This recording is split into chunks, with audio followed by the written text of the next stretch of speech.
이전에 바울은 고린도 교회에 무리를 일으킨 어떤 한 교인을 징계하라고 눈물의 편지를 써서 디도 편에 보냈습니다.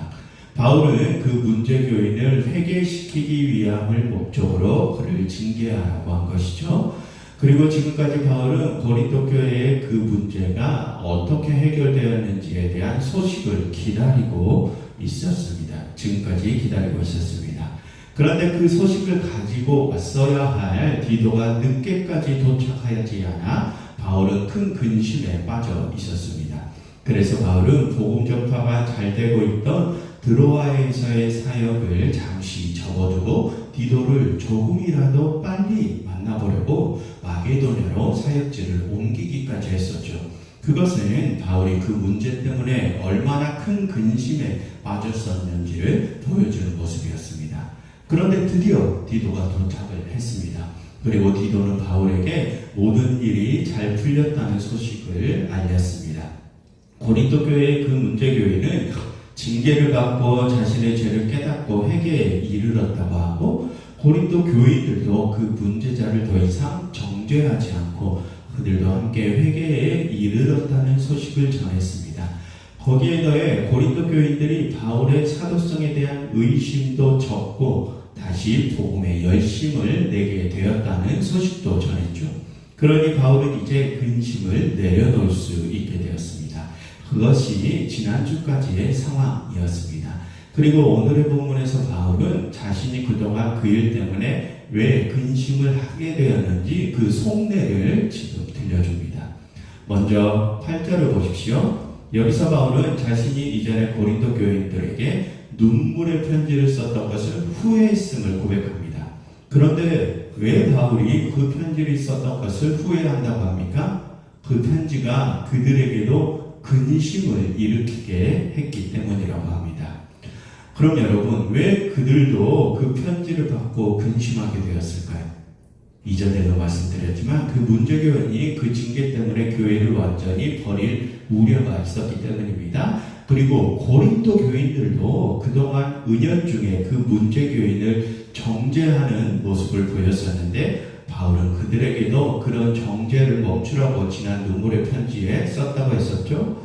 그래서 고린도 교인들도 바울의 말을 듣고 자신들이 그동안 저질렀던 범죄한 행위에 대해서 혹시나 자괴감에 빠져 극단적인 선택을 하지는 않을까, 그런 우려가 있었기 때문입니다. 그래서 바울은 자신이 그들에게 괜한 편지를 써서 그들에게 근심만 심어준 것은 아닌가 하고 지금까지 자신도, 바울 자신도 근심에 빠져 있었던 것입니다.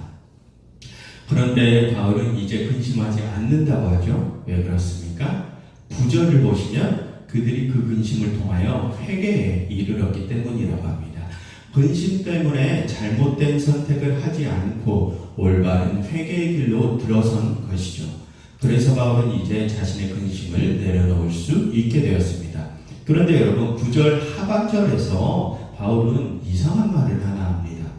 너희가 하나님의 뜻대로 근심하게 된 것은 우리에게 아무 해도 받지 않게 하려 함이라 라는 어려운 말을 하죠.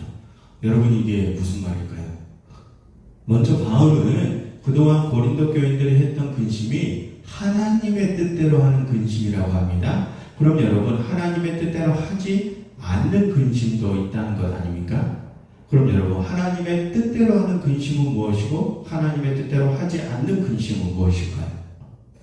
그 다음 말을 보시면 하나님의 뜻대로 하는 근심은 우리에게 아무 해도 받지 않는, 우리에게서 아무 해도 받지 않는 근심이라고 합니다.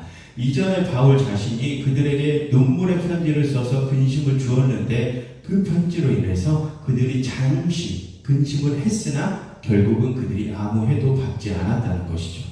그런데 여러분, 하나님의 뜻대로 하는 근심은 무엇을 받지 않는 근심이라는 것입니까? 그 근심을 통해서 우리의 삶에 어떠한 지장도 받지 않는 것이 하나님의 뜻대로 하는 근심이라는 말입니다. 그럼 반대로 하나님의 뜻대로 하지 않는 근심은 어떤 근심입니까? 우리의 삶에 어떠한 해를 주는 근심, 그것이 하나님의 뜻대로 하지 않는 근심이라는 것이죠. 여러분, 우리는 살면서 여러 근심들을 하게 되죠. 그리고 그 근심들 그런데 그 선택 때문에 우리의 삶에 유익한 결과를 가져오게 되는 경우도 있고 반대로 해가 되는 결과를 가져오게 되는 경우도 있죠. 그럴 때 우리의 그 근심과 선택이 하나님의 뜻 안에서 이루어진 근심과 선택이었는지를 우리가 어떻게 알 수 있다는 것입니까? 그 결과를 보고 알 수 있다는 것입니다. 우리의 삶에 유익한 결과를 낳으면 그것이 하나님께서 주신 근심이고 반대면 하나님께서 주시지 않은 근심이었다는 것이죠. 그럼 여러분, 무엇이 하나님께서 주신 근심으로 얻게 되는 유익한 결과일까요? 여러분, 다음 10절을 보십시오. 하나님의 뜻대로 하는 근심은 후회할 것이 없는 구원에 이르게 하는 회개를 이루는 것이요, 세상 근심은 사망을 이루는 것이라 라고 합니다. 여러분, 무엇이 하나님의 뜻대로 하는 근심으로 얻은 유익한 결과라고요? 우리가 회개에 이르는 것입니다. 그래서 그 회개를 통해서 우리가 구원에까지 이르게 되는 것이 유익한 결과라는 것입니다. 여러분, 여기서 바울이 말하는 유익한 결과는 이 세상에서의 일이 잘 풀리고 말고 하는 그러한 것을 말하는 것이 아닙니다.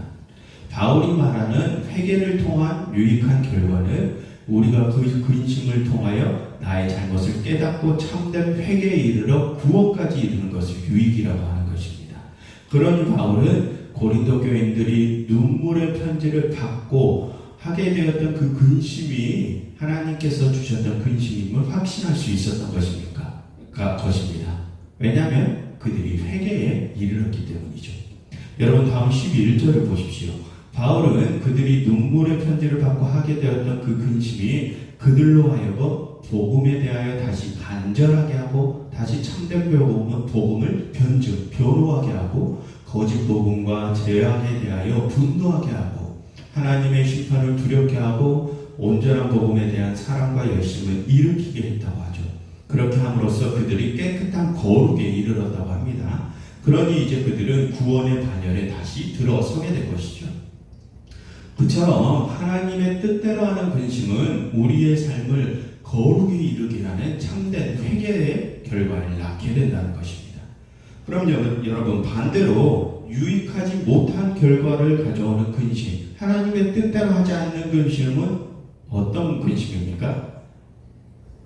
유익하지 못한 결과를 가져오면 유익하지 못한 결과를 가져오는 것을 바울은 세상 근심이라고 표현했는데 그 세상 근심은 우리를 사망에 이르게 한다고 하죠. 그럼 우리를 사망에 이르게 하는 세상 근심은 우리를 어떻게 변화시킬까요? 방금 11절에서 바울이 말했던 그 반대의 모습으로 우리를 변화시키겠죠? 거짓 복음과 죄악을 우리로 쫓게 하고 하나님의 심판을 무시하게 되고 온전한 복음에 대한 열정을 식게 해야겠죠. 그것이 세상 근심입니다. 그러한 세상 근심은 우리를 사망으로 이끈다는 것입니다. 그런데 다행히도 고린도 교인들은 하나님의 뜻에 의한 참된 근심을 통해 온전한 회개에 이르러서 다시 구원의 반열에 오르게 되었습니다. 그래서 바울은 지금 자신의 근심을 내려놓을 수 있고 기뻐할 수 있게 된 것입니다. 그런데 여러분, 12절을 보시면 바울은 또 한 번 이상한 말을 합니다. 자신이 이전에 눈물의 편지를 쓴 것이 그 불의를 향한 그 문제교인을 위해 쓴 것이 아니고 그 문제교인에 의해 불의를 당한 고린도 교인들을 위해서 쓴 것도 아니라고 합니다. 오히려 바울은 자기 자신을 위해서 그 눈물의 편지를 썼다고 하죠. 그 눈물의 편지를 받고 고린도 교인들이 다시 바울 자신의 사도성을 인정하고 바울 자신이 전한 복음에 간절함을 갖게 하기 위해서 썼다는 것입니다. 여러분, 아까도 말씀드렸지만 바울은 고린도 교회의 그 문제교인과 고린도 교인들의 회개를 위해서 그 눈물의 편지를 썼습니다. 그런데 여기서 바울은 왜 그것이 자기 자신을 위해서 쓴 것이라고 말하는 것일까요? 그것은 바울 자기 자신을 위함이라기보다는 자기 자신이 전한 참된 복음을 위함이라는 뜻입니다.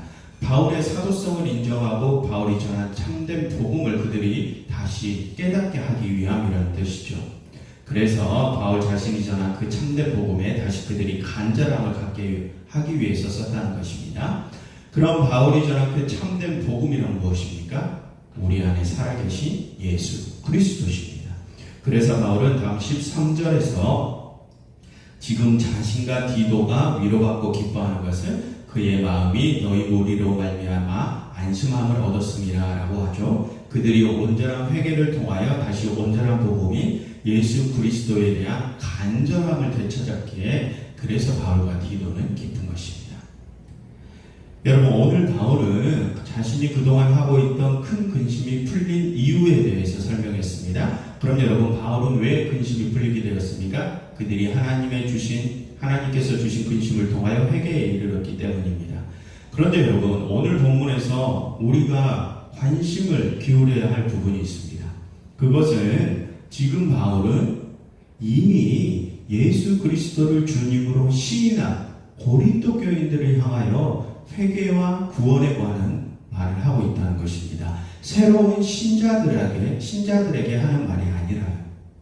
여러분, 이게 무슨 뜻일까요?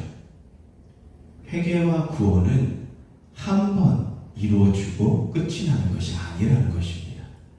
여러분, 고린도 교인들은 이미 예수님을 받아들였습니다. 그러나 다시 거짓 복음을 쫓음으로 죄악의 영역으로 들어갔죠. 그랬더니 어떻게 되었습니까? 구원의 반열에서 이탈했습니다. 무슨 뜻입니까? 이전에 예수 그리스도를 주님으로 고백한 이들이라고 할지라도, 하나님께서 우리에게 하나님의 나라를 선물해 주셨다고 할지라도 우리가 그 구원을 던져버리면 구원의 반열에서 우리가 탈락할 수 있다는 것입니다.